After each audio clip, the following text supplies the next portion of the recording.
we have attorney Latoicha Andino-Aquino, who is an expert in intellectual property law. Many of you all caught her webinar earlier this year. She specializes in trademarks, copyrights, and licensing issues. She has represented universities, professional athletes, small businesses in protecting and defending their intellectual property. Her expertise led her to become a legal contributor to CNBC.com, Black Enterprise, and Black Web 2.0, where she provides weekly articles addressing various legal issues in new media and the internet. She's also been featured in Atlanta Tribune, Atlanta Journal-Constitution, as well as the 2006-2007 editions of Who's Who of Black America. Yeah, so when people are coming to you, especially when they're starting out, what are some of the common challenges that they face or that you face in trying to help them? The most common challenge I find is that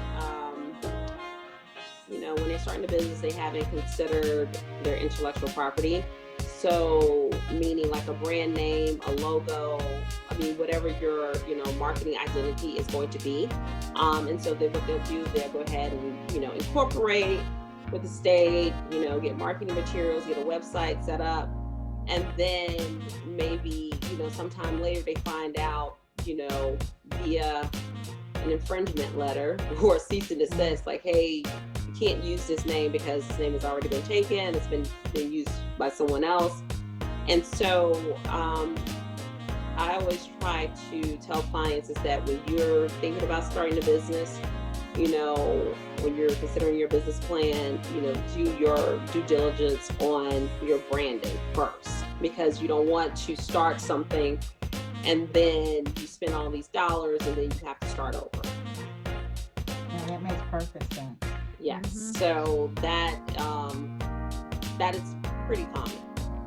And that goes all the way down to individual. So I may have my company brand, but that goes down to even like if I have a product, right? Each individual product, because exactly. Because if you have like a company brand, but then you have products that have different names, and logos and identities, then you need to consider those also, because those will be separate trademarks.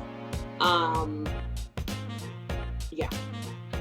Okay. No, and also when good. You're considering, I'm sorry, Elaine, I wanted to make this point. So when you're considering a brand name, just try to think of something that's truly unique and made up, because those are the strongest trademarks in brand names. So when you go to actually protect it, via the USPTO or whatever, you will, most likely get that name approved as opposed to something that's similar to something else. Okay. So we're talking a unique brand, unique products. As Angela said, also in products that you might have to have a group of products to accomplish what you're trying to have, right. As well. What thing is necessary for success that your client must have in order to be successful? The most important thing is just to do their research.